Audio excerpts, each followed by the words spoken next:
Hello everybody, this is Chris back with the first RPG of the channel.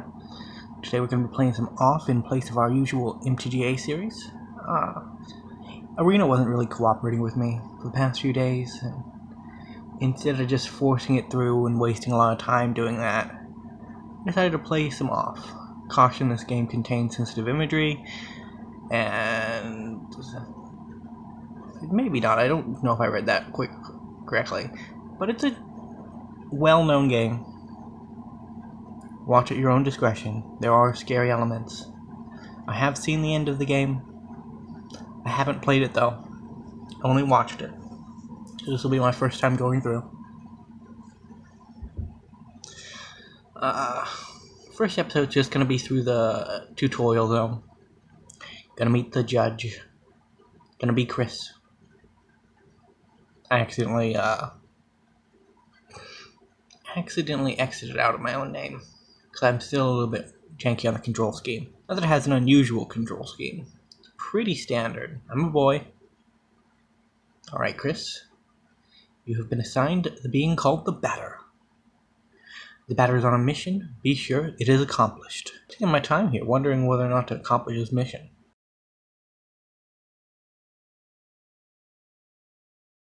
We will let you both into Zone 0. Good luck. For more information, find the one called the Judge. Off. I remember watching this game years ago. About to say, second year of high school, I think.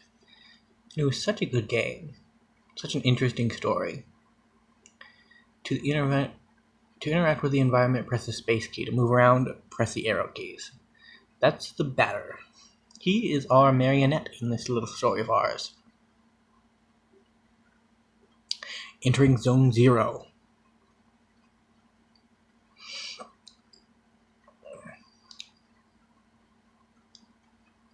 And it's the judge. There cannot be any living beings in Zone 0, hence I deduce that you are a figment of my imagination. Nevertheless, I will introduce myself. I am the judge, and I am aching to know your name, dear illusionary vision. I am the Batter. I have been entrusted with a sacred mission. It is a pleasure, although it is not the body I am addressing, but the soul that harbors it. What is the name, controller? His name is Chris. He cannot talk to us. However, he can hear us. Even though you are too but an imaginary spectre in my eyes, let it be said that I am delighted to meet you as well, dear Chris. I believe we need your help. Many people are in need of my services, you know. Everybody loves cats.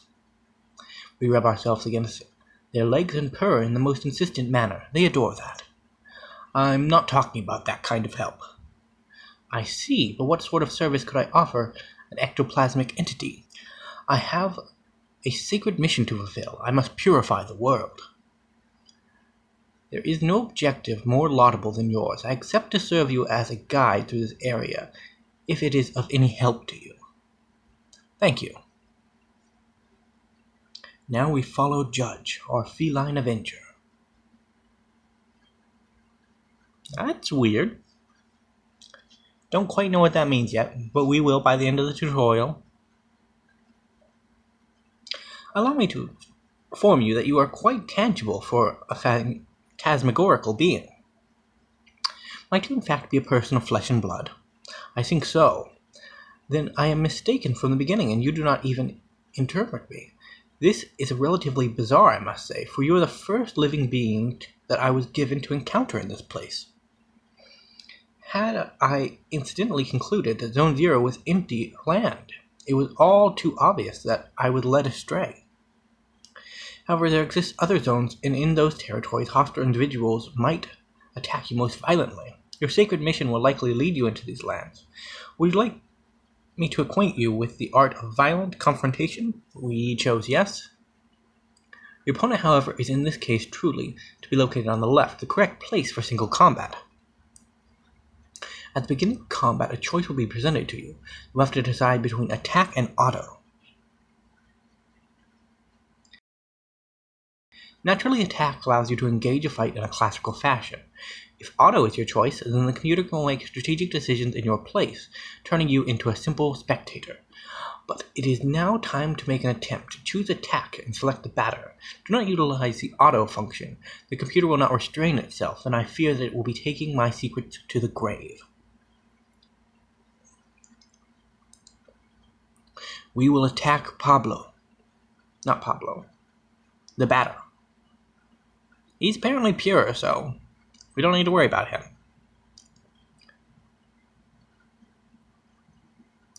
Excellent, dear sportive companion. You know both the level of the batter and the opponent, and that of his opponent to determine the impact of your attempt. It is possible for you or your adversaries to slightly avoid offensive moves that you will exchange. Finally, on occasion, your concrete will allow you to release a critical strike causing teeth to fly. But let us proceed. If you are willing to, you may have noticed that when you first attack upon selecting the batter, a new window opens itself up in the lower right-hand corner of the screen. There you will be able to choose between 4 options. Attack lets you carry out an attack. Soul Strikes. Competence permits you to use one of your special talents. Objects lets you access your inventory you're permanently carrying. And finally, the Flee option is the option of a coward. While I defer the alternative, you know the batter may select this if it's in his personal menu.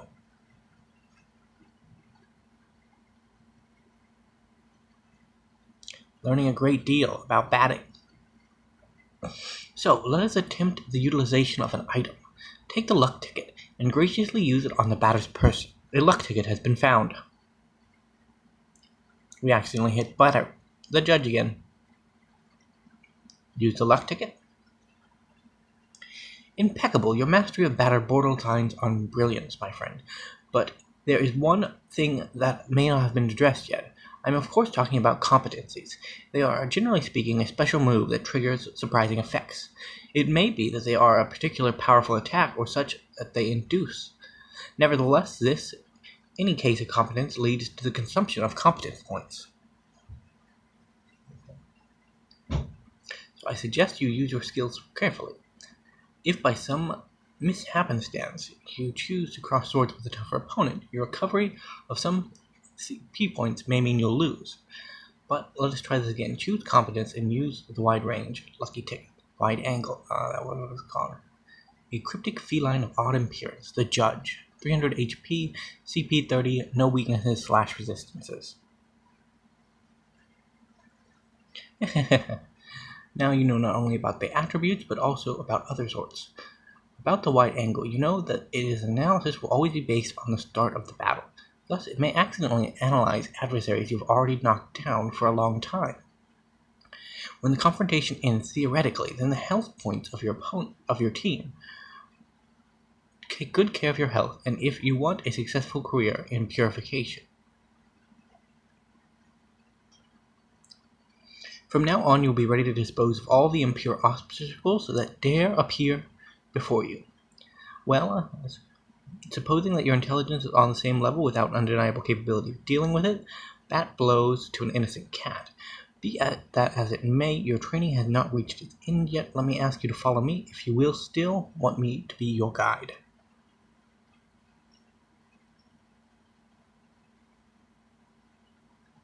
Upstairs, downstairs.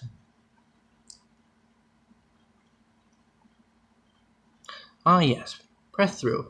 It will be necessary to use your cerebral cortex organ correctly, you know, the one bathing in the flabby of your cranium. I think that these floating blocks correspond in some way or another to the symbols that you can see on the wall. Good to know, Judge. 1, 2, 3, 4. And there goes the judge. And we have another puzzle. This one looks a little bit more difficult than the last one, but we should be fine.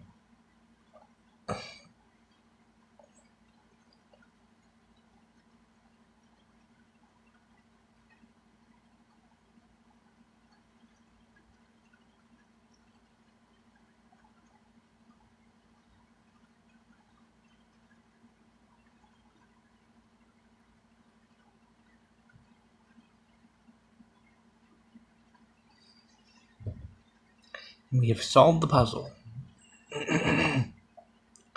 Another puzzle. The hardest puzzle of them all. And it looks like our guide has taken to eating. He's a creepy little cat, to be honest. Still pet him, though. Come on, he's a cat. Everybody loves cats. And because we decide not to explore, we decide to take the long way around.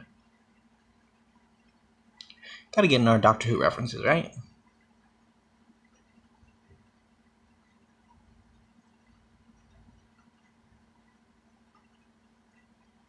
Because this right here is what I believe is the solution to that puzzle.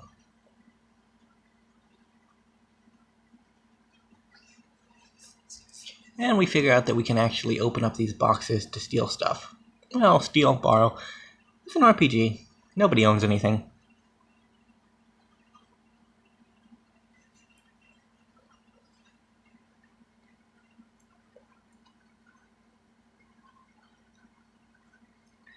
An implaceable obstacle. So we have to do the puzzle if we want to go through that door.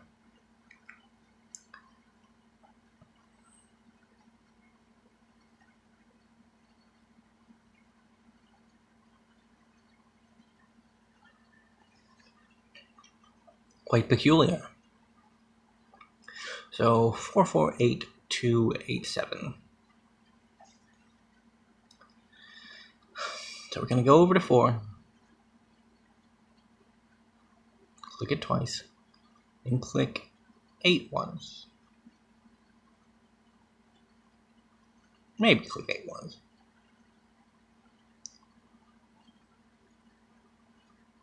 Actually, these memory games have never been my best. We click 8. Then we click 2. Then we click 8.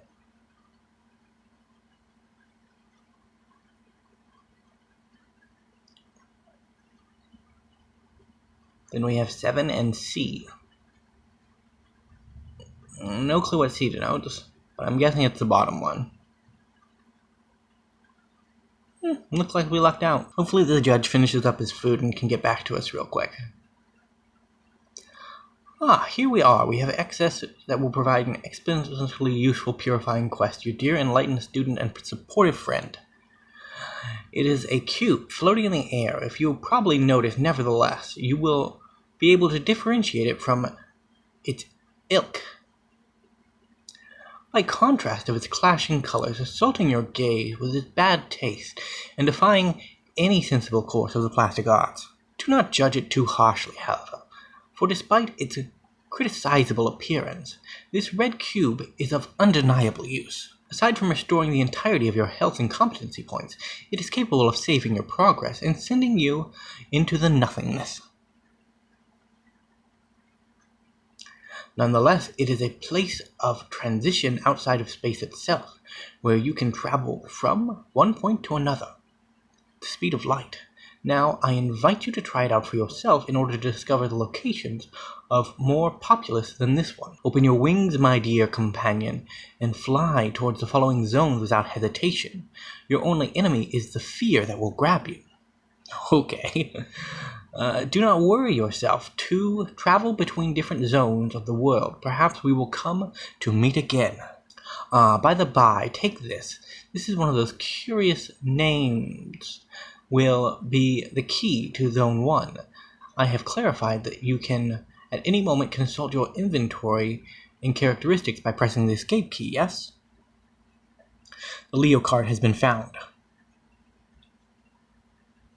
Go on, I invite you to try using the box.